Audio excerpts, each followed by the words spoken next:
Mission GS academy में आपका स्वागत है। डेली की तरह आज मैं फिर आपके लिए बिहार सचिवालय सहायक का जो प्रीलिम्स का एग्ज़ाम होगा उसका मॉडल सेट लाया हूँ। मैं अभी तक प्लेटफॉर्म के बुक से 9 सेट डाल दिया हूँ, 8 सेट डाल दिया हूँ, आज मेरा 9वां सेट है। और स्पार्क के बुक से भी 5 सेट डाल दिया गया है, यानी कि टोटल 14 सेट डाल दिया गया है। जो भी स्टूडेंट इस 14 सेट को नहीं देखें तो प्लेलिस्ट में जाएं और इस सारे वीडियो को आप देख लें। और टेलीग्राम में इसका पीडीएफ है, वहाँ से आप पीडीएफ भी डाउनलोड कर लें। जो स्टूडेंट अभी तक मेरे टेलीग्राम चैनल से नहीं जुड़े हैं उसका लिंक वीडियो के डिस्क्रिप्शन में दे दिया जाता है, आप वहाँ से ज्वाइन कर लें। तो नए लोग जो भी चैनल पे हैं चैनल को सब्सक्राइब करें, लाइक करें और अपने दोस्तों में शेयर करें और बेल आइकन दबाना ना भूलें। बेल आइकन आप दबाइएगा तो सबसे पहले आपको वीडियो का नोटिफिकेशन जाएगा। सुबह में मेरा 40 क्वेश्चन का test series Monday to Saturday चलता है, जिसमें 40 क्वेश्चन रहते हैं और 40 क्वेश्चन के चारों ऑप्शन का डीपली डिस्कशन किया जाता है। उस सीरीज से आपको काफ़ी ज़्यादा लाभ मिला होगा। उसके बाद अगर आप बिहार सचिवालय सहायक का सेट बनाते होंगे तो आपको काफ़ी ज़्यादा क्वेश्चन उससे टकराता है और आपका अच्छा नंबर भी आता होगा। जो भी स्टूडेंट अभी तक उस सीरीज को कंटिन्यू फॉलो किए होंगे, मैंने अभी तक उसमें 77 वीडियो डाल चुका हूँ, तो आप इसी से अंदाज़ा लगा सकते हैं कि 77 वीडियो या उसका पीडीएफ मैं चारों क्वेश्चन का ऑप्शन का डिस्कशन करता हूँ। अप्रॉक्स में 3000 के आसपास क्वेश्चन हुआ और उसमें फिर 4 से मल्टीप्लाई कीजिएगा, 12000 क्वेश्चन का डिस्कशन मैं कर दिया हूँ। अगर उस सीरीज को कोई भी स्टूडेंट शुरू से अंत तक अभी तक देखा होगा तो उसकी जीके जीएस की तैयारी काफ़ी अच्छी हो गई होगी। और करंट अफेयर्स का जो सीरीज शाम को चलता था उसमें भी 20 सेट पहले अपलोड किया गया है और 10 सेट बिहार स्पेशल अपलोड किया गया है, जो कि बिहार बीपीएससी, सीडीपीओ, बिहार दरोगा और बिहार एसएससी के एग्जाम में उससे काफ़ी ज़्यादा लाभ मिलेगा।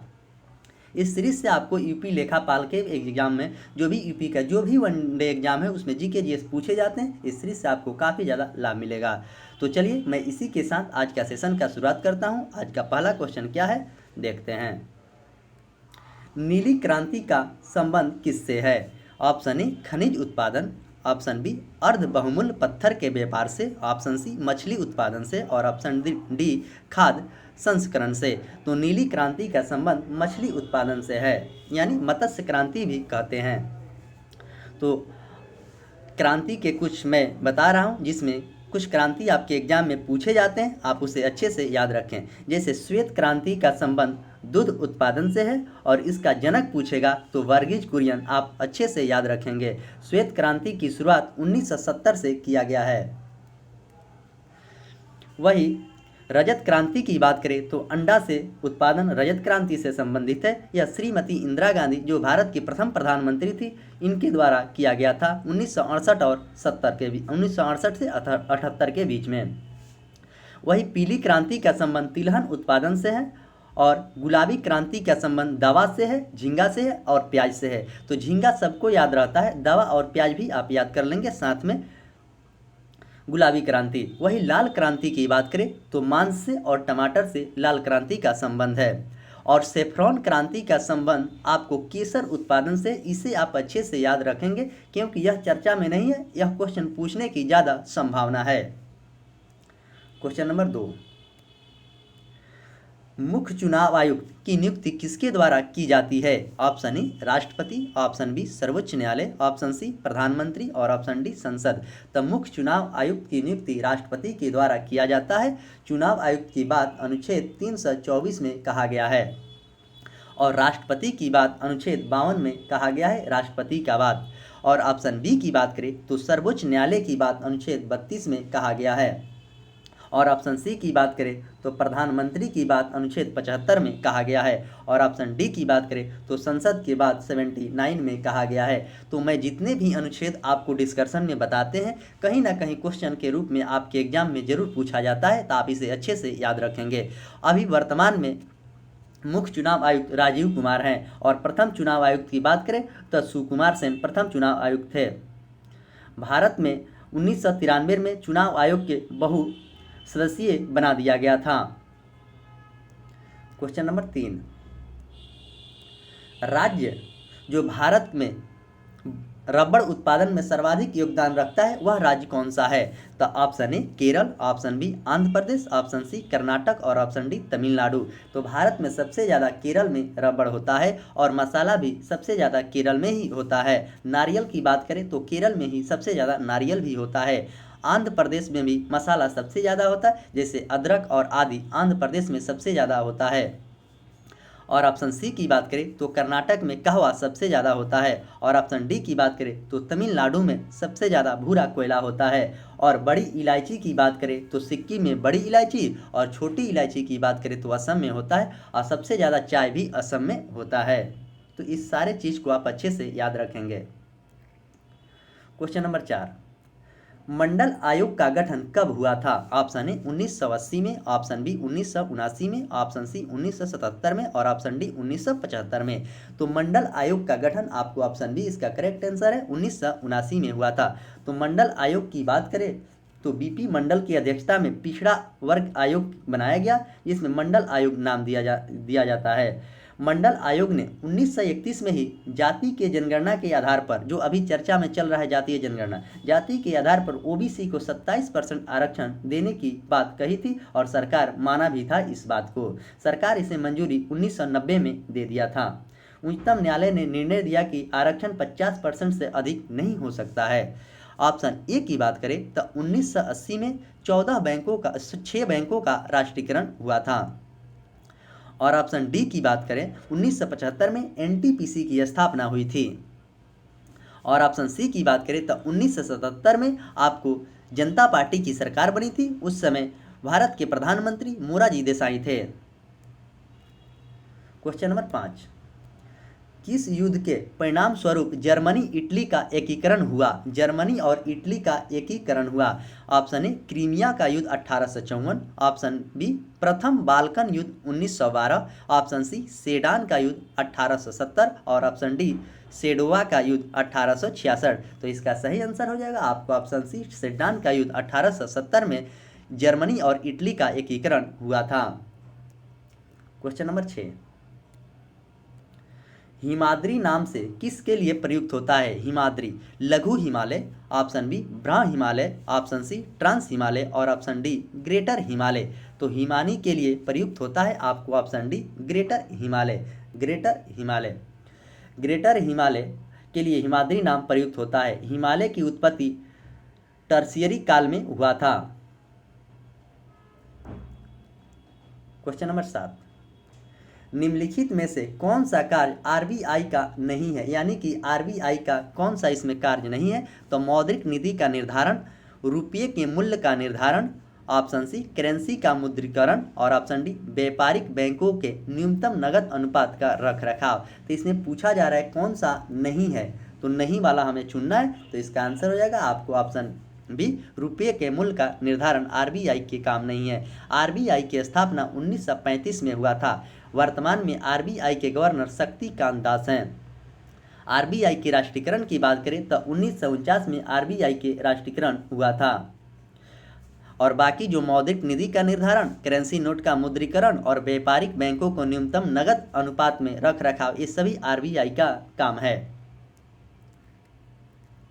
क्वेश्चन नंबर 8, निम्नलिखित में से कौन भारत का लोकतंत्र के लिए चुनौती है? ऑप्शन ए राजनीतिक दल, ऑप्शन बी मजबूत नौकरशाही, ऑप्शन सी राजनीतिक में धन का प्रयोग, ऑप्शन डी देश का विशाल आकार। तो कौन भारत के लोकतंत्र के चुनौती के लिए है? तो इसका आंसर हो जाएगा आपको ऑप्शन सी राजनीतिक में धन का प्रयोग। आजकल राजनीतिक में धन का प्रयोग किया जा रहा है, धन से वोट खरीदा जाता है और उसके बाद जीता जाता है।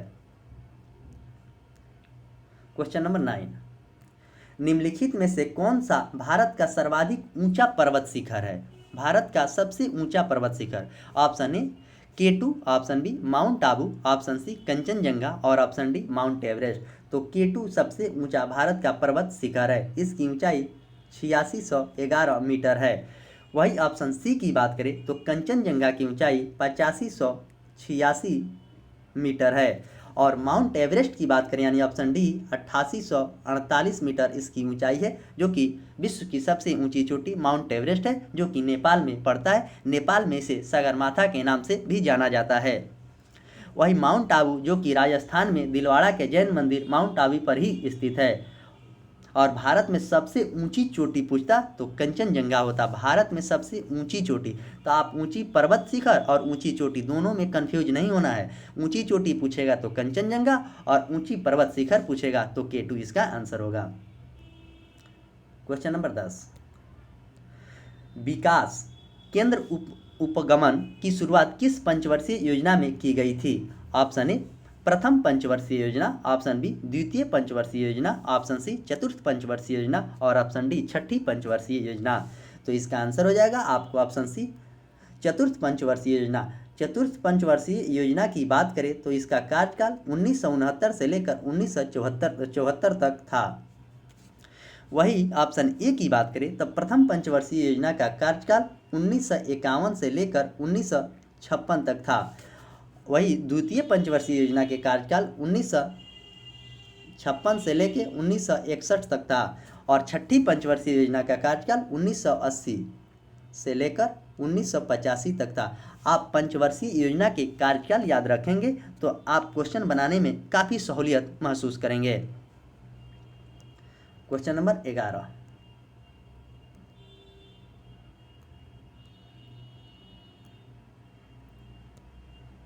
निम्नलिखित में से किसने कहा था महात्मा गांधी क्षणिक भूत की भांति धूल उठाते हैं लेकिन अस्तर नहीं है? किसने यह वाक्य कहा था कि महात्मा गांधी क्षणिक धूत की भांति धूल उठाते हैं लेकिन अस्तर नहीं है? Option A B D. Savarkar, option B Mohammad Ali Jinnah, option C Jyotiba Phule और option D doctor Bhimrao Ambedkar.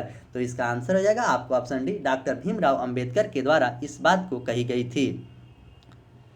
14 अगस्त 1931 को बम्बई में महात्मा गांधी की वार्ता के दौरान डॉक्टर भीमराव अंबेडकर ने कहा कि इतिहास बताता है कि महात्मा गांधी क्षणिक भूत की भांति धूल उठाते हैं लेकिन अस्तर नहीं है।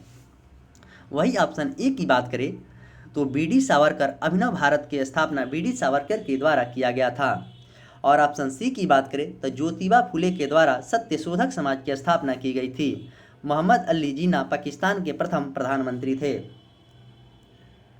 क्वेश्चन नंबर 12, 1977 में चुनाव में जनता पार्टी का नारा था, मैं खुद कुछ देर ही पहले इसका चर्चा किया हूं, खाद्यान्न उत्पादन में वृद्धि, हरित क्रांति में, ऑप्शन सी लोकतंत्र बचाओ और ऑप्शन डी गरीबी हटाओ। तो 1977 में जनता पार्टी की सरकार थी, उस समय लोकतंत्र बचाओ का नारा दिया गया था। मोरारजी देसाई उस समय भारत के प्रथम प्रधानमंत्री थे। हरित क्रांति का जनक एम.एस. स्वामीनाथन है। भारत में हरित क्रांति की शुरुआत 1966-67 में हुआ था और विश्व में पूछता हरित क्रांति का जनक तो नॉर्मन बोरलॉग हैं जो कि अमेरिका के हैं।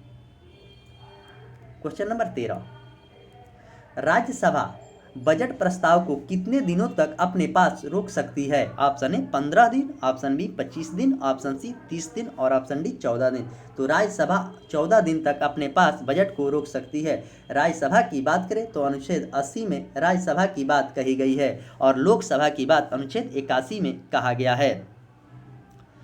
राज्यसभा संविधान के अनुच्छेद 109 के 1 के अनुसार धन विधेयक राज्यसभा में पुनर्स्थापित नहीं किया जा सकता है। धन विधेयक की बात अनुच्छेद 110 में कहा गया है। धन विधेयक केवल लोकसभा में ही पेश किया जाता है। क्वेश्चन नंबर 14, भारतीय वास्तुकला में सुर्खी का प्रारंभ हुआ? ऑप्शन ए कुषाणों के द्वारा, ऑप्शन बी सल्तनत के सुल्तान द्वारा, ऑप्शन सी गुप्त द्वारा और ऑप्शन डी मुगलों के द्वारा। तो इसका आंसर हो जाएगा आपको ऑप्शन ए कुषाणों के द्वारा किया गया था। सल्तनत के सुल्तान की बात करें तो दिल्ली सल्तनत की जो कार्यकाल था आपको 1206 से लेकर 1526 तक दिल्ली सल्तनत चला। गुलाम वंश के स्थापना कुतुबुद्दीन ऐबक के द्वारा 1206 में किया गया था जो कि 1290 तक चला। मुगल के संस्थापक बाबर को माना जाता है। क्वेश्चन नंबर 15, निम्नलिखित में से कौन सा एक स्वरोजगार कार्यक्रम नहीं है? ऑप्शन ए जवाहर रोजगार समृद्धि योजना, ऑप्शन बी प्रधानमंत्री रोजगार योजना और ऑप्शन सी स्वर्ण जयंती ग्राम स्वराज योजना और ऑप्शन डी इनमें से सभी। कौन स्वरोजगार कार्यक्रम है? तो इसका आंसर हो जाएगा आपको ऑप्शन सी स्वर्ण जयंती स्वरोजगार योजना कब हुआ था? तो इसका आंसर हो जाएगा आपको 1999 में हुआ था। और प्रधानमंत्री रोजगार योजना की बात करें तो 1993 में प्रधानमंत्री रोजगार योजना हुआ था। और जवाहर ग्राम समृद्धि योजना की बात करें तो 1989 में हुआ था। तो ये डेट भी आप याद रखेंगे क्योंकि आपके एग्जाम में डेट भी पूछे जाते हैं। क्वेश्चन नंबर 16, अनुसूचित जाति के लिए लोकसभा में कितनी सीटें को आरक्षित किया गया है? अनुसूचित जाति के लिए ऑप्शन ए 131 और ऑप्शन बी 178, ऑप्शन सी 84 और ऑप्शन डी 47।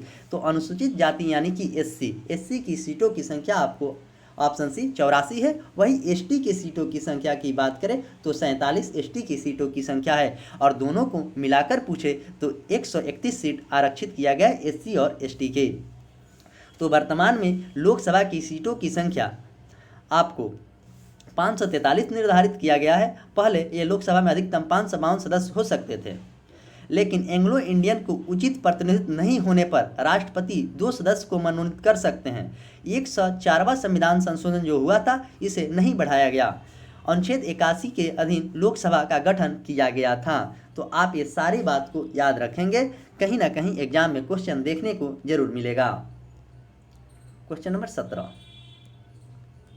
भारत में कृषि जन्य पदार्थ हेतु दिए जाने वाला श्रेणी मापदंड क्या है? Option A Agmark, option B ISI mark, option C hallmark और ऑप्शन डी ये सभी।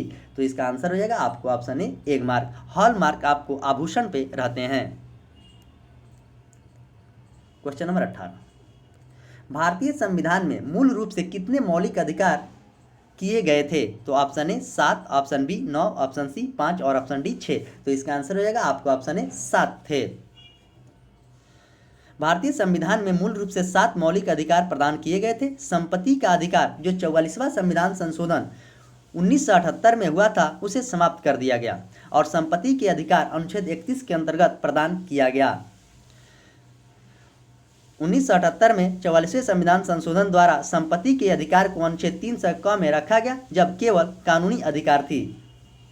तो मौलिक अधिकार अमेरिका के संविधान से लिया गया है, और भाग 3 में मौलिक अधिकार की बात कही गई है, और 12 से लेकर 35 अनुच्छेद तक मौलिक अधिकार की बात होती है।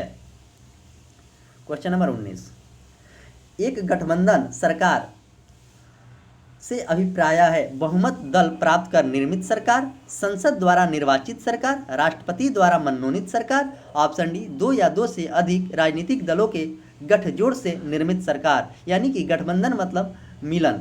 इसका आंसर हो जाएगा आपको ऑप्शन डी। क्वेश्चन नंबर 20, सूचना का अधिकार कानून है जो लोगों को अनुमति प्रदान करता है। सूचना का अधिकार ऑप्शन ए सरकार के विरुद्ध शिकायत दर्ज करने के लिए, विधानसभा की कार्रवाई को देखने के लिए, ऑप्शन सी सरकार का क्या कर रही है, और ऑप्शन डी चुनाव में भाग लेने के लिए। तो सूचना का अधिकार आपको ऑप्शन सी सरकार क्या कर रही है उसके लिए किया जाता है। सूचना का अधिकार यानी RTI राइट टू एजुकेशन आपको 2005 में लाया गया था। क्वेश्चन नंबर 21,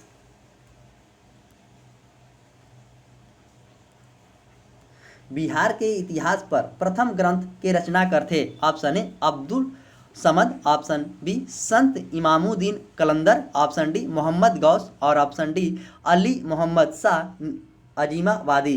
तो इसका आंसर हो जाएगा आपको ऑप्शन डी अली मोहम्मद शाह अजीमावादी बिहार के इतिहास का प्रथम ग्रंथ के रचनाकार थे। क्वेश्चन नंबर 22, कृषि उपज के न्यूनतम मूल्य समर्थित मूल्य MSP की संस्तुति किसके द्वारा किया गया है? CSP द्वारा, ऑप्शन बी PDS द्वारा, ऑप्शन सी FCI द्वारा और ऑप्शन डी MMSO द्वारा। तो इसका आंसर हो जाएगा आपको ऑप्शन ए CSP द्वारा। क्वेश्चन नंबर 23, निम्नलिखित में से कौन सा ऊर्जा गैर परंपरागत स्रोत नहीं है? तो ऑप्शन ए समुद्री ऊर्जा, ऑप्शन बी कोयला, ऑप्शन सी सौर ऊर्जा और ऑप्शन डी बायोगैस। तो कौन सा गैर परंपरागत नहीं है? तो इसका आंसर हो जाएगा कोयला, डीजल, पेट्रोल। ये गैर परंपरागत नहीं है। इसका आंसर आपको ऑप्शन बी। आप परंपरागत की बात करेगा तो सौर ऊर्जा से जो होता है 67% लगभग ऊर्जा तापीय ऊर्जा का ही प्रयोग किया जाता है। क्वेश्चन नंबर 24, कोंकण तट निम्न में से किनके बीच स्थित है? ऑप्शन ए गोवा से तिरुवनंतपुरम, ऑप्शन बी तूतीकोरिन तथा पुदुचेरी, ऑप्शन सी मुंबई तथा गोवा और ऑप्शन डी गोवा तथा दमन। तो इसका आंसर हो जाएगा आपको ऑप्शन डी गोवा तथा दमन। कोंकण, वही कोंकण तट पश्चिमी तट में अवस्थित है। मालाबार तट की बात करें तो केरल में अवस्थित है, और पूर्वी घाट पर कोरोमंडल तट अवस्थित है। कोरोमंडल तट उड़ीसा से लेकर तमिलनाडु तक फैला हुआ है। क्वेश्चन नंबर 25, एमनेस्टी इंटरनेशनल निम्नलिखित में से किससे संबंधित है? ऑप्शन ए खाद्य सहायता, ऑप्शन बी मानव अधिकार, ऑप्शन सी शिक्षा और ऑप्शन डी कानून और न्याय। तो एमनेस्टी इंटरनेशनल किससे संबंधित है? तो आपको ऑप्शन बी इसका आंसर होगा, मानव अधिकार से संबंधित है। एमनेस्टी इंटरनेशनल का मुख्यालय की बात करें तो लंदन में है। यूएनए ने विश्व मानव अधिकार सार्वभौमिक बनाने की घोषणा किया था। 1948 में यूएनओ ने मानव अधिकार आयोग की स्थापना किया और राष्ट्रीय मानवाधिकार आयोग की स्थापना 1993 में हुआ और 10 दिसंबर को मानव अधिकार दिवस मनाया जाता है। क्वेश्चन नंबर 26, नगरीय क्षेत्र में मुख्यतः कौन सा बेरोजगारी पाई जाती है? यानी कि शहरी क्षेत्र में शिक्षित बेरोजगारी, ऑप्शन बी चक्रीय बेरोजगारी, ऑप्शन सी प्रच्छन्न बेरोजगारी और ऑप्शन डी मौसमी बेरोजगारी। तो नगरीय क्षेत्र में कौन सा बेरोजगारी पाई जाती है? तो शिक्षित बेरोजगारी नगरीय क्षेत्र में पाया जाता है। छिपी हुई बेरोजगारी को प्रच्छन्न बेरोजगारी कहा जाता है। क्वेश्चन नंबर 27, लोकतंत्र में सुधार का संबंध होना चाहिए। सुशासन, अधिक कर एकत्रित करना, ऑप्शन सी राजनीतिक दल को धन देना, ऑप्शन डी सरकार को और अधिक शक्ति प्रदान करना। लोकतंत्र के सुधार का संबंध होना चाहिए। तो इसका आंसर हो जाएगा आपको ऑप्शन ए सुशासन से होना चाहिए। क्वेश्चन नंबर 28, भारत में कहाँ झूम कृषि होती है? ऑप्शन ए पश्चिमी भारत में, ऑप्शन बी उत्तरी पूर्वी भारत में और ऑप्शन सी पश्चिमी घाट में और ऑप्शन डी दक्षिण भारत में। तो भारत में झूम कृषि की बात करें तो इसका आंसर होगा आपको ऑप्शन बी उत्तरी पूर्वी भारत में होती है झूम कृषि। नागालैंड में झूम कृषि होती है। क्वेश्चन नंबर 29, निम्नलिखित में से कौन सा हिंदुस्तान फर्टिलाइजर कॉर्पोरेशन लिमिटेड के अधीन नहीं है? नहीं को पूछा जा रहा है। Option A Nangal, option B Durgapur, option C Kamrup और ऑप्शन डी बरौनी। तो इसमें नहीं है आपको ऑप्शन सी कामरूप। असम का पुराना नाम कामरूप था। भारत में पोटाश उर्वरक के लिए मुख्यतः आयात पर निर्भर है। भारत में सबसे अधिक यूरिया का उर्वरक का प्रयोग होता है और यूरिया में नाइट्रोजन 46% होता है और यूरिया को जो पॉकेट बोरे में आते हैं अब उसे लिक्विड में बनाया गया है सरकार के द्वारा। एक डब्बा में 27 कट्ठा यानी कि 1 एकड़ में उस लिक्विड को डाला जाएगा। और दुर्गापुर स्टील प्लांट आपको दुर्गापुर पश्चिम बंगाल में है और बरौनी बिहार में है। क्वेश्चन नंबर 30, हीराकुंड परियोजना निम्नलिखित में से किस नदी पर स्थित है? Option A Son, option B Godavari, option C Mahanadi और ऑप्शन डी माही। तो आप नदी को अच्छे से पढ़ेंगे क्योंकि नदी से देखते हैं कि हर सेट में क्वेश्चन रहता है आपके, तो आप नदी को एक बार अच्छा से जरूर पढ़ लें। तो इसका आंसर होगा हीराकुंड परियोजना आपको ऑप्शन सी महानदी उड़ीसा में है। ऑप्शन ए की बात करें तो सोन नदी अमरकंटक की पहाड़ी से निकलती है और दक्षिण से आकर गंगा नदी में मिलती है पुनपुन के पास पटना में। गोदावरी नदी की बात करें तो दक्षिण का गंगा गोदावरी को कहा जाता है, जो दक्षिण भारत की सबसे लंबी नदी है जिसकी लंबाई 1465 किलोमीटर है। नदी जोड़ अभियान आपको अनुच्छेद 262 में बात कहा गया है। क्वेश्चन नंबर 31, निम्नलिखित में से कौन सा सरकार को तीसरे अंग के रूप में जाना जाता है? ऑप्शन ए संघ लोक सेवा आयोग, ऑप्शन बी चुनाव आयोग, ऑप्शन सी सर्वोच्च न्यायालय और ऑप्शन डी स्थानीय स्वशासन। तो किसको जाना जाता है? तो इसका आंसर हो जाएगा आपको ऑप्शन सी सर्वोच्च न्यायालय को। सर्वोच्च न्यायालय की बात करें तो अनुच्छेद 32 में सर्वोच्च न्यायालय की बात कही गई है। वही ऑप्शन ए की बात करें तो संघ लोक की बात अनुच्छेद 315 में संघ लोक की बात कही गई है। अभी वर्तमान में संघ लोक के अध्यक्ष मनोज सोनी हैं और चुनाव आयोग की बात करें तो निर्वाचन आयोग की बात अनुच्छेद 324 है और वर्तमान में चुनाव आयोग राजीव कुमार हैं। तो आप इस सारे बातों को अच्छे से याद रखेंगे। अनुच्छेद 50 में कहा गया विधायिका को न्यायपालिका से अलग रखने का निर्देश अनुच्छेद 50 में कही गई है।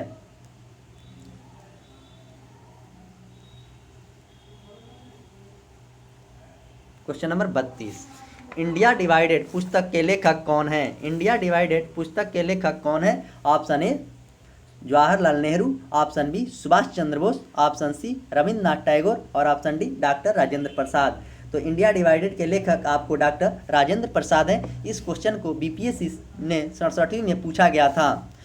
ऑप्शन ए की बात करें तो जवाहरलाल नेहरू द्वारा डिस्कवरी ऑफ इंडिया का लिखी गई थी और rediscovery of India Meghnath Desai के द्वारा लिखा गया था। और ऑप्शन सी की बात करें तो रविंद्रनाथ टैगोर के द्वारा गीतांजलि लिखा गया। इन्हीं पुस्तक के लिए उन्हें 1913 में नोबेल पुरस्कार भी दिया गया था।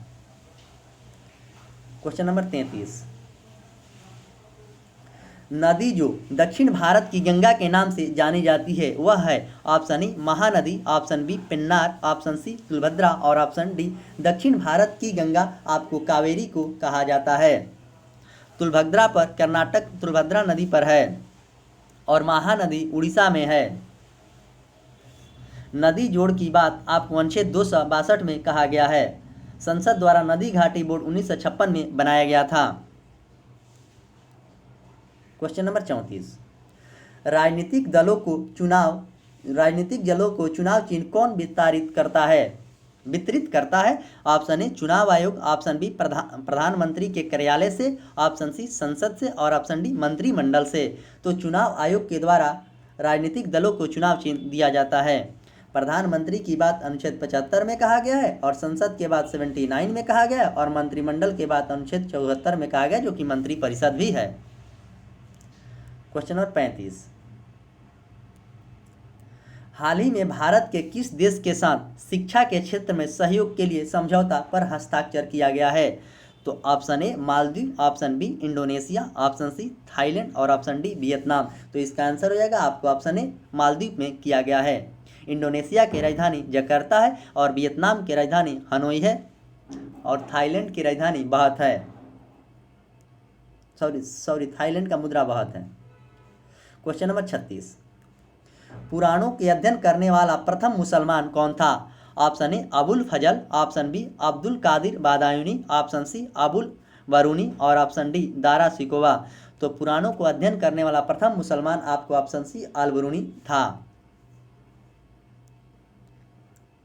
क्वेश्चन नंबर 37, 1905 में बनारस में हुए अखिल भारतीय कांग्रेस अधिवेशन की अध्यक्षता किसने किया था? 1905 में जो हुआ था। Option A Surendra Nath Banerjee, option B Firoz Shah Mehta, option C Gopal Krishna Gokhale और ऑप्शन डी दिनसा वाचा। तो इसका आंसर हो जाएगा आपको ऑप्शन सी गोपाल कृष्ण गोखले के द्वारा 1905 में बनारस में अध्यक्षता किए थे। ऑप्शन ए की बात करें तो सुरेंद्र नाथ बनर्जी कांग्रेस के 2 बार अध्यक्ष बने। 1895 में उन्होंने पूना में अध्यक्षता किया था और 1902 में उन्होंने अहमदाबाद में अध्यक्षता किया था। और ऑप्शन बी की बात करें तो फिरोज शाह मेहता कांग्रेस के अध्यक्ष 1901 में बने थे मुंबई में। और ऑप्शन डी की बात करें 1990 में फिरोज शाह मेहता 1890 में कांग्रेस के अध्यक्ष बने थे। और ऑप्शन डी की बात करें तो दिनसा वाज आपको 1901 में कांग्रेस के अध्यक्ष बने थे मुंबई में। तो सुरेंद्र नाथ बनर्जी 2 बार 1895 में पुणे में, 1902 में अहमदाबाद में और फिरोज शाह मेहता 1890 में और दिनसावाज 1901 में मुंबई में बने थे। तो कांग्रेस के अध्यक्षता भी आप याद रखेंगे, आपके एग्जाम में पूछा जाता है। और कांग्रेस की स्थापना 28 दिसंबर 1885 को हुआ था। इसकी स्थापना यो हुम के द्वारा की गई थी। इसका प्रथम अध्यक्ष बेमोश चंद बनर्जी थे। उस समय भारत के वायसराय लॉर्ड डफरिन थे और उसमें 72 सहयोगियों ने प्रथम अध्यक्षता में भाग लिया था और मुंबई में के पुणे में हुआ था। क्वेश्चन नंबर 38, राष्ट्रीय आदर्श वाक्य सत्य में जयते किस ग्रंथ से लिया गया है? ऑप्शन ए वेद से, ऑप्शन बी महाभारत से, ऑप्शन सी विष्णु पुराण से और ऑप्शन डी मुंडको उपनिषद से। तो राष्ट्रीय आदर्श वाक्य सत्य में जयते आपको मुंडको उपनिषद से लिया गया है। वेद 4 है, महाभारत के लेखक वेद व्यास थे और Vishnu Purana.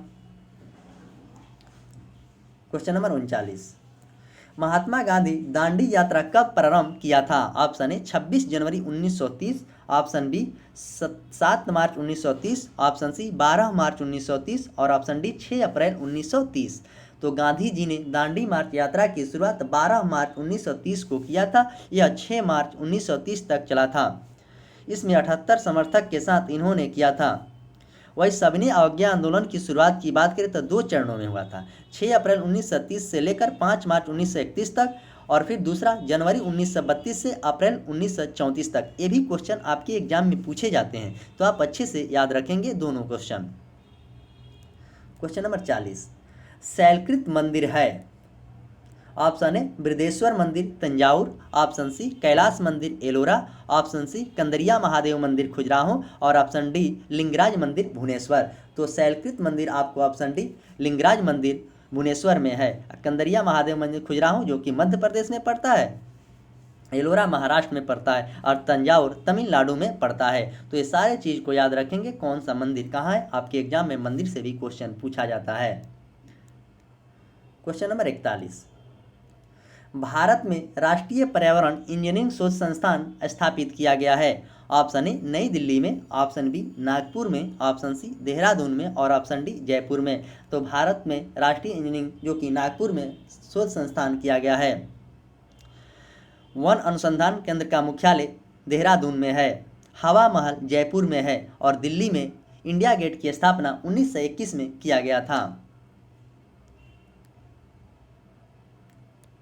Question number 42, BCCI द्वारा भारतीय महिला क्रिकेट टीम सीनियर के मुख्य कोच के रूप में किसे नियुक्त करने की घोषणा किया गया है। Option A Ramesh Pawar, option B Ajay Jadeja, option C Mithali Raj, और ऑप्शन डी वेदा कृष्णमूर्ति। तो बीसीसीआई की भारतीय महिला क्रिकेट कोच जो सीनियर बना है वो रमेश पवार को बनाया गया है।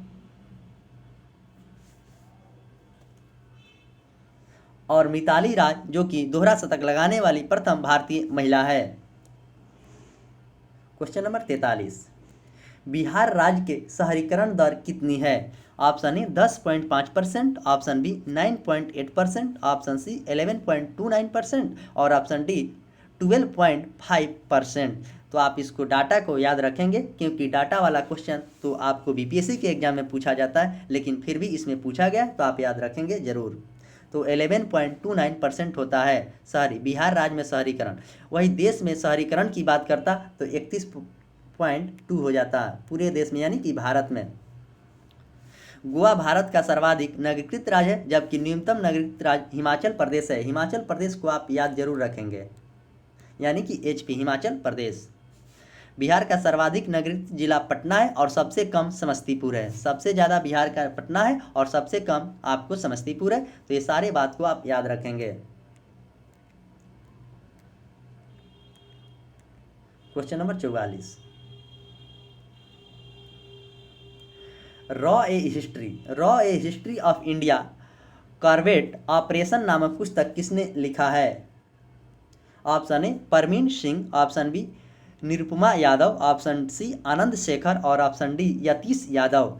तो रॉ एंड हिस्ट्री नामक पुस्तक का लेखक आपको ऑप्शन डी यतीश यादव हैं। क्वेश्चन नंबर 45, 5-6 करेंट अफेयर्स भी इसमें दिया जा रहा है। केंद्रीय शिक्षा मंत्री यानी कि धर्मेंद्र प्रधान, अभी वर्तमान में केंद्रीय शिक्षा मंत्री धर्मेंद्र प्रधान है, जो कि पहले पेट्रोलियम मंत्री थे। धर्मेंद्र प्रधान के द्वारा शुरू किए गए 100 दिवसीय पठन अभियान का नाम क्या है। ऑप्शन ए पढ़े भारत, ऑप्शन बी सर्व शिक्षा अभियान, ऑप्शन सी निपुण भारत, और ऑप्शन डी छात्र और शिक्षक की गुणवत्तापूर्ण शिक्षा के माध्यम से समग्र उन्नति। तो इसका आंसर हो जाएगा आपको ऑप्शन ए पढ़े भारत। क्वेश्चन नंबर 46, भारतीय सेना ने निम्नलिखित में से किस शहर में क्वांटम कंप्यूटिंग प्रयोगशाला सेंटर फॉर आर्टिफिशियल इंटेलिजेंस की स्थापना किया है, A1 की स्थापना किया है भारतीय सेना के द्वारा। Option A Bhopal, option B Mhow, option C Ujjain, और ऑप्शन डी रायगढ़। तो इसका आंसर हो जाएगा आपको ऑप्शन बी महू में किया गया है। उज्जैन आपको मध्य प्रदेश में पड़ता है यहाँ,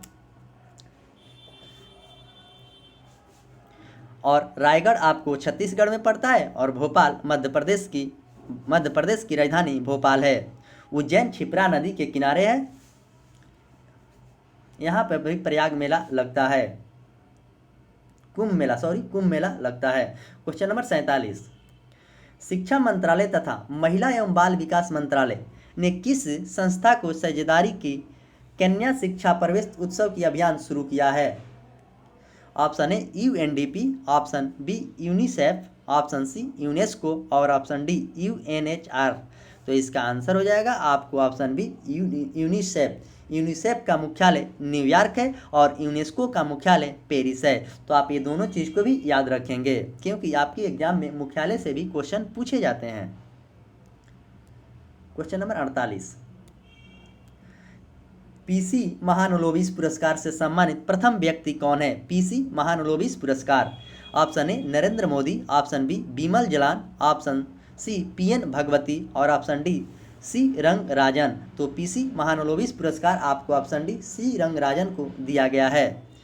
ऑप्शन ए की बात करें तो नरेंद्र मोदी को भारत का प्रथम प्रधानमंत्री हैं जो कि लगातार दूसरी बार प्रधानमंत्री बने हैं और इस समय वह बनारस लोकसभा सीट से भी चुनाव जीते हैं।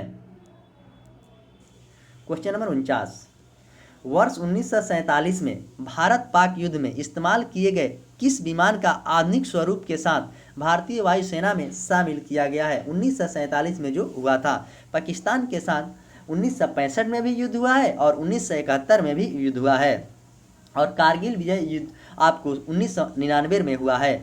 तो इसका ऑप्शन ए करेंगे Hercules, option B Dakota, option C Xavier और ऑप्शन डी फ्रांसिस्को। तो इसका आंसर हो जाएगा आपको option B Dakota. Question number 50, संप्राय मैदान संबंधित है? ऑप्शन ए भूमिगत जल से, ऑप्शन बी हिमनद से, ऑप्शन सी नदी से और ऑप्शन डी वायु से। संप्राय मैदान किससे संबंधित है? तो इसका आंसर हो जाएगा आपको ऑप्शन सी नदी से संबंधित है। संप्रदाय मैदान का निर्माण नदी द्वारा होता है। इसका निर्माण उस समय होता है जब नदी की अंतिम अवस्था क्षैतिज अपर्दन द्वारा सतह में असमानताएं दूर हो जाती है, तब उस समय निर्माण होता है। तो ऐसे 50 क्वेश्चन जो जीके के थे इसका डिस्कशन हुआ। अब आइए मैं साइंस का क्वेश्चन का डिस्कशन कराने चल रहा हूँ। गतिशील वैद्युत आवेश पैदा करता है? ऑप्शन ए चुंबकीय क्षेत्र, ऑप्शन बी ध्वनि तरंग, ऑप्शन सी प्रकाश की किरण और ऑप्शन डी ऊष्मा की तरंग। तो गतिशील वैद्युत आवेश आपको चुंबकीय क्षेत्र पैदा करते हैं। चुंबक लोहे को अपनी ओर आकर्षित करता है, इस गुण को चुंबकत्व कहते हैं। प्राकृतिक चुंबक लौह ऑक्साइड से होता है। कृत्रिम चुंबक लोहा, इस्पात और कोबाल्ट आदि से बनाया जाता है। ये भी क्वेश्चन आपके एग्जाम में पूछा जाता है कि कृत्रिम चुंबक किससे बनाया जाता है? तो लोहा, इस्पात और कोबाल्ट। क्वेश्चन नंबर 52, जीवाणु को कौन से रोग के साथ सुमेलित करें और सही विकल्प को चुनें? ट्रिपोनीमा पैलिडियम, सिफिलिस है। आप इसको मिलाएंगे।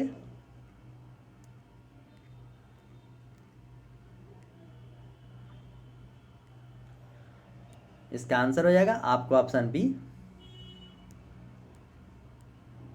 क्वेश्चन नंबर 33, परावर्तित प्रकाश में ऊर्जा आपतन कोण पर निर्भर करता है। ऑप्शन बी आपतन कोण के बढ़ने के साथ बढ़ती है, ऑप्शन सी आपतन कोण के घटने के साथ घटती है, ऑप्शन सी आपतन कोण 45 डिग्री के बराबर होने पर अधिकतम हो जाती है। तो इसका आंसर हो जाएगा आपको ऑप्शन ए आपतन कोण पर निर्भर करती है। प्रकाश का तरंगदैर्घ्य की बात करें तो 3900 एंगस्ट्रम से लेकर 7800 एंगस्ट्रम के बीच होता है। प्रकाश निर्वात में भी गमन करता है। प्रकाश का चाल 3 × 10⁸ मीटर प्रति सेकंड होता है। प्रकाश एक प्रकार की ऊर्जा है जो विद्युत चुंबकीय तरंग के रूप में भी संचारित होता है। विद्युत चुंबकीय तरंग की प्राकृतिक अनुप्रस्थ होती है। तो प्रकाश के बारे में जितना आपको बताया गया कहीं ना कहीं आपको क्वेश्चन में जरूर आएगा, आप अच्छे से नोटबुक में नोट कर लेंगे। क्वेश्चन नंबर 54, पादप में मूल रोम द्वारा जल किस प्रक्रिया से अवशोषित किया जाता है? मूल रोम। ऑप्शन ए वाष्प उत्सर्जन, ऑप्शन बी श्वसन, ऑप्शन सी स्वेदन और ऑप्शन डी प्राशन। तो इसका आंसर हो जाएगा आपको ऑप्शन डी प्राशन के विधि से किया जाता है।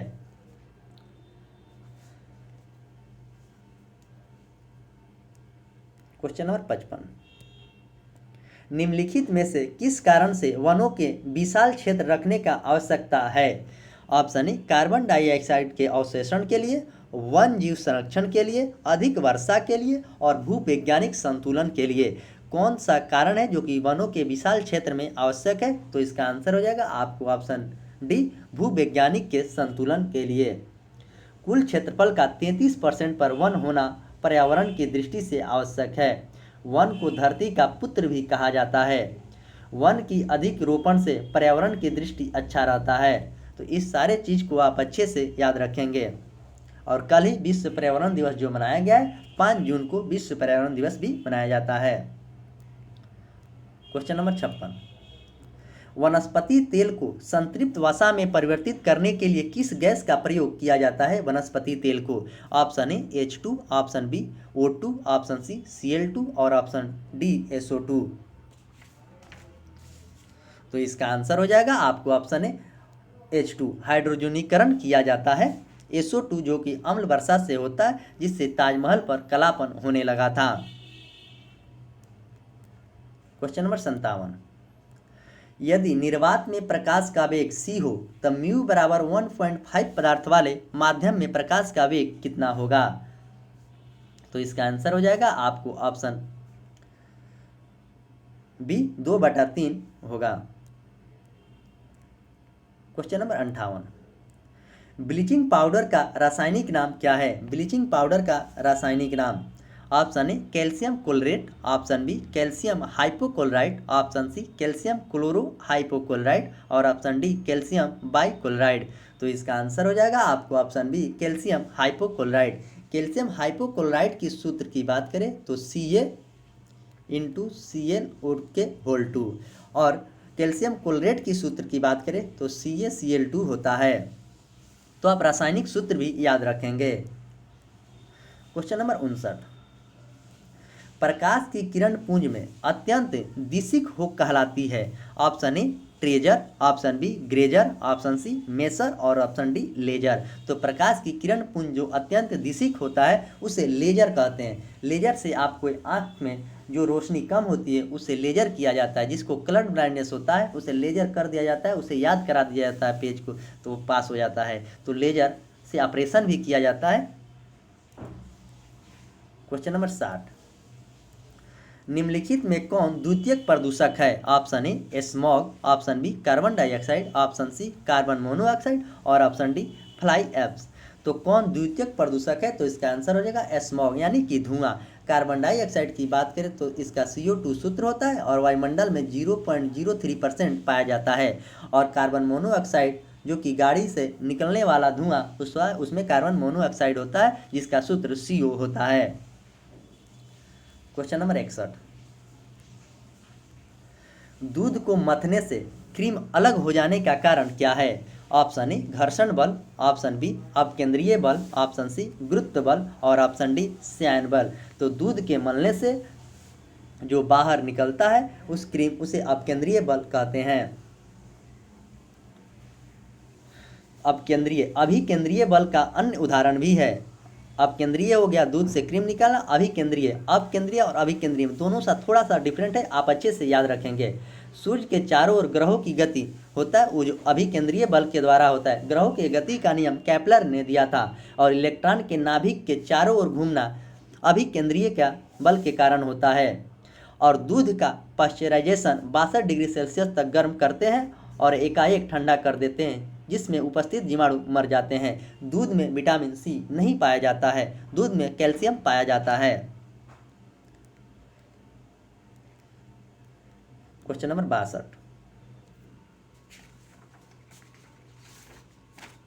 निम्नलिखित में से किस युग में खुला परिसंचरण तंत्र पाया जाता है? खुला परिसंचरण तंत्र पाया जाता है। ऑप्शन ए केंचुआ और जोक, ऑप्शन सी आदमी और वेल, ऑप्शन सी ककरोच और सिल्वर फिश और ऑप्शन डी टेडपोल और लार्वा। तो इसका आंसर हो जाएगा आपको ऑप्शन सी ककरोच और सिल्वर फिश में खुला परिसंचरण पाया जाता है। ककरोच के हृदय 13 कक्ष होते हैं। ककरोच के हृदय 13 कक्ष के होते हैं। चींटी एक सामाजिक जंतु है।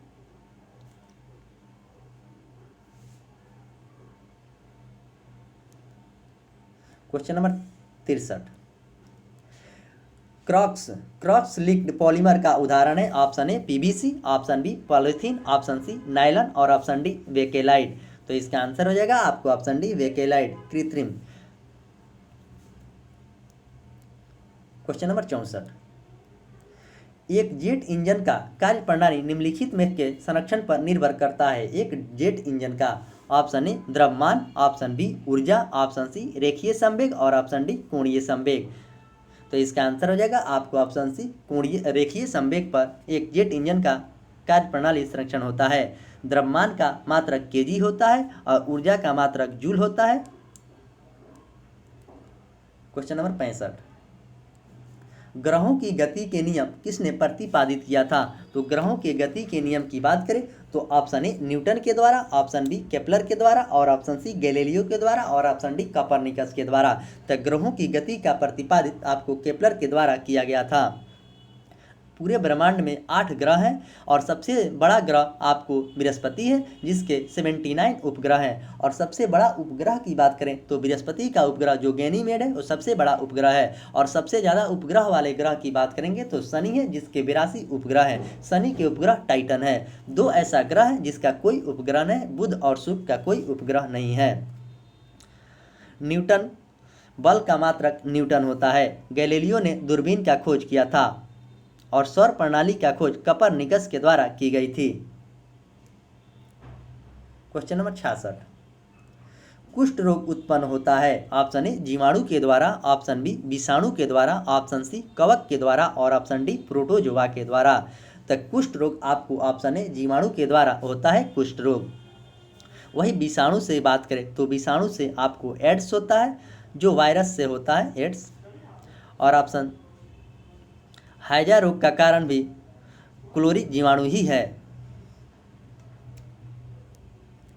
क्वेश्चन नंबर 67, अम्ल वर्षा के लिए उत्तरदायी गैसीय प्रदूषक है। अम्ल वर्षा के option A carbon dioxide, option B methane, option C ammonia और ऑप्शन डी सल्फर डाइऑक्साइड। तो अम्ल वर्षा SO2 और NO2 होता है। इसका आंसर हो जाएगा आपको ऑप्शन डी SO2 अम्ल वर्षा का मुख्य कारण है।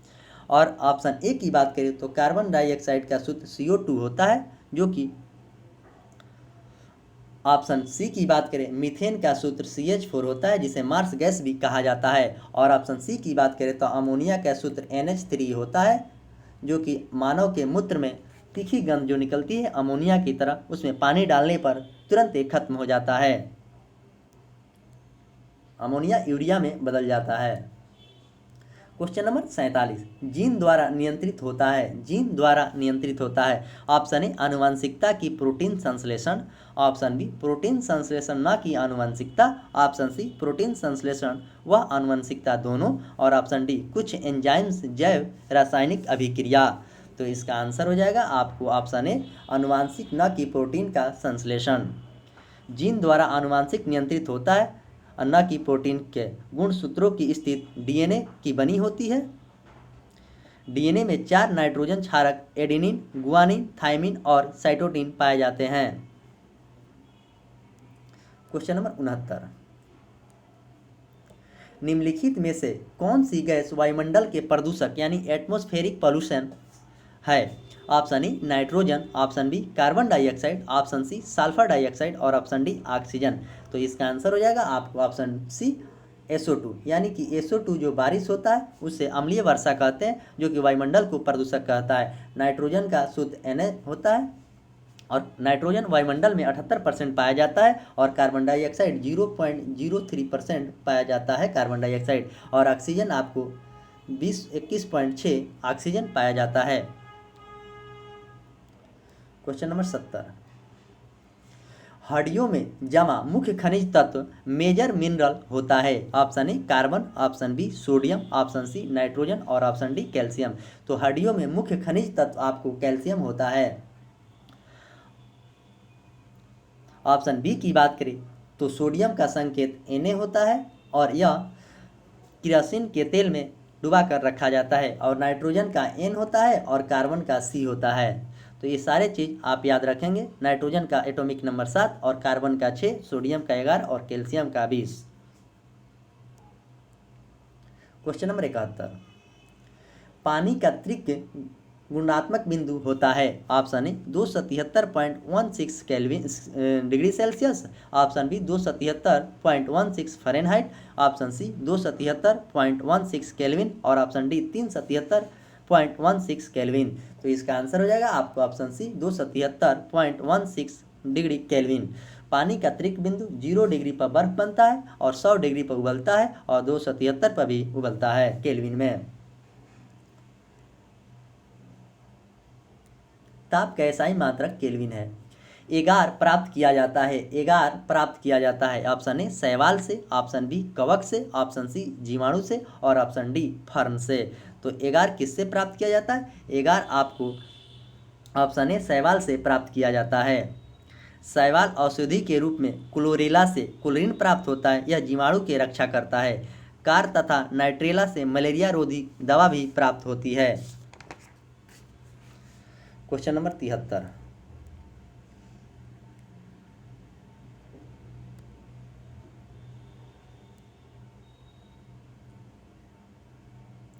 दिए गए ग्राफ में 4 सेकंड पर चली गई दूरी को पता करना है। ग्राफ दिया है 4 सेकंड में कह रहा है, तो 4 सेकंड आपको यहाँ से यहाँ मिलाएंगे तो 8 हो जाएगा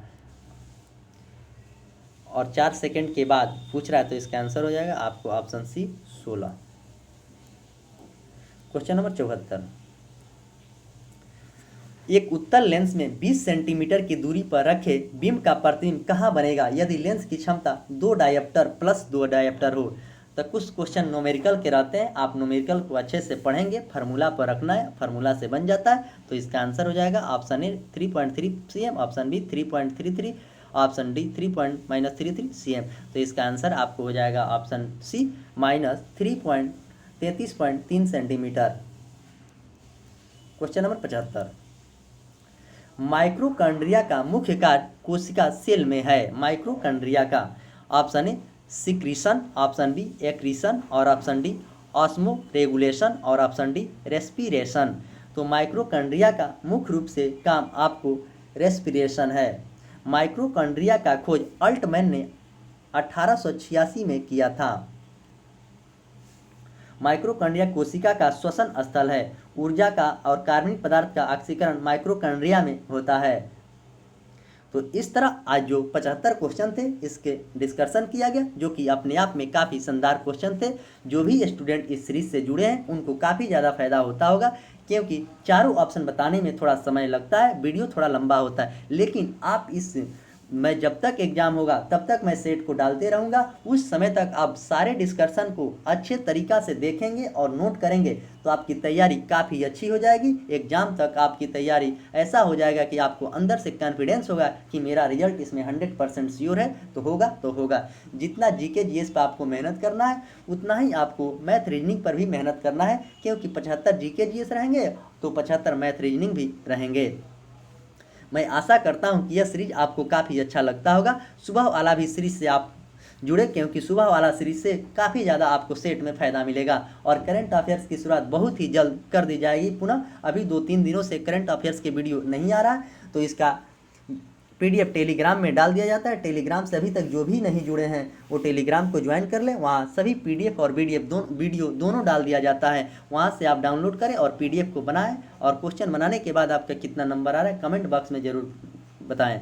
नए लोग जो भी हैं चैनल को सब्सक्राइब करें, लाइक करें और बेल आइकन दबाना ना भूलें, क्योंकि बेल आइकन दबाइएगा तो सबसे पहले वीडियो का नोटिफिकेशन जाएगा। और अपने दोस्तों में वीडियो को शेयर करें। आपके WhatsApp group, Telegram group, Instagram group, जो भी ग्रुप हो, आपका फेसबुक ग्रुप, सारे में वीडियो को आप शेयर करें कि और भी स्टूडेंट को इससे फ़ायदा मिले। तो चलिए मैं इसी के साथ आज के सेशन के समाप्त करता हूँ। मिलते हैं कल फिर सुबह 8 बजे 40 क्वेश्चन के डिस्कशन में। तब तक के लिए धन्यवाद।